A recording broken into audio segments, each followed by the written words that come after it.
Good morning. With this pandemic, work at home has become the norm, and some office buildings have been vacant for months. While this type of business model is a good one, when possible, we want to make sure that workers begin returning to the office, and when they do, they can do so safely. Our Department of Public Health is recommending that building owners and managers take steps to minimize water stagnation during closure. The quality of water can be compromised when sitting in a building plumbing systems for extended periods of time.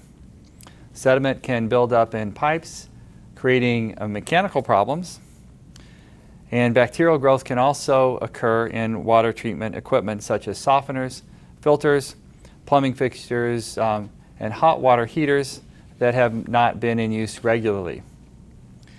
Legionella, a pathogenic bacteria, can cause serious and life-threatening diseases, and this thrives in stagnant water.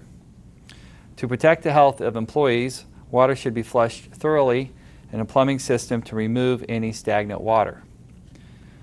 Please contact your local water utility, Missouri American Water, about water quality issues and to coordinate maintenance activities. We'll have a complete set of guidelines from our Public Health Department available at stlcorona.com on Monday. Last week, we made a few changes in youth sports guidelines after meeting with those in the industry, and we appreciate their input. Those took effect on August 7th. Today, I'm announcing similar guidelines for adult sports that will take effect on Monday. The data shows an unacceptable increase in COVID-19 cases in the 20 to 29-year-old age group and the 30 to 39-year-old age group. In addition to measures we have taken to close bars and limit crowd sizes, we are now issuing new guidelines for adult sports. Adult sports, like youth sports, will be categorized according to the level and high frequency of contact. For sports where there is a high frequency of contact, like football, the guidelines will now be similar to youth sports. High frequency contact sports, team workouts, and practices are allowed with these restrictions. Team contact drills are allowed with groups of 20 athletes or fewer, and this is up from a maximum of 10 athletes. 2 coaches will be permitted for the 20 participants, and in the past there was only 1 coach permitted. Each group of athletes, not to exceed 20 per group, must remain in a separate single space from other groups, and they must be separated from the other groups by a 20 feet of space or a 20-foot barrier. And this barrier must be clearly demarcated with tape or cones or a wall. These changes will allow for more participation in drills, in workouts, and it will allow them to occur in the same athletic complex. But as a reminder, in high frequency contact sports, there is still not allowed any games or scrimmages or tournaments or competitions. High frequency contact sports include basketball, boxing, tackle and flag football, martial arts, rugby, water polo, and wrestling. Also new in adult sports, we now have 3 classifications.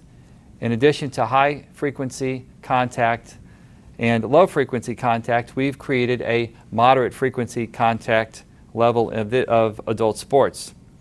These include contact between players, but restrictions can limit the amount of contact players have with each other. And these sports include things like baseball, cheerleading, rowing, dance, ice hockey, lacrosse, racquetball, soccer, and others.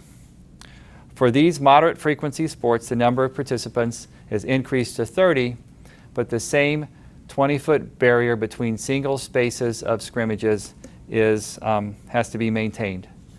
In moderate frequency sports, scrimmages are permitted. For low frequency contact sports, where players have little contact with each other because of the nature of the sport, full team practices and intra-squad scrimmages will be permitted. Tournaments that only involve individual players, like golf, are allowed as well. But again, all social distancing guidelines must be followed. Low-frequency contact sports include diving, gymnastics, bicycling, track and field events, and swimming. In all sports, regardless of classifications, face coverings must be worn whenever athletes are not doing vigorous physical activity. Social distancing must be followed whenever possible and is required when not an active participant. Coaches must always wear face coverings and no spectators are permitted. If there are any questions regarding which category a sport would fall under, please contact our Department of Public Health through our website, stlcorona.com.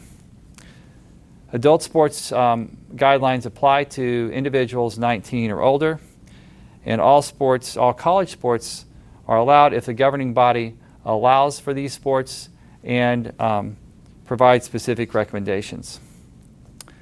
Regardless, playing sports with or against other individuals holds an inherent risk that someone could contract COVID-19 and pass it along to family members, people at work, or people in a household. So please consider these risks when participating in organized sports. Teams, clubs, leagues, and organizers should also be familiar with these recommendations, but also recommendations that are given by state, national, or local governing bodies. To read our county guidelines on adult sports, you can find them at stlcorona.com. Thank you, and I would be glad to take any questions.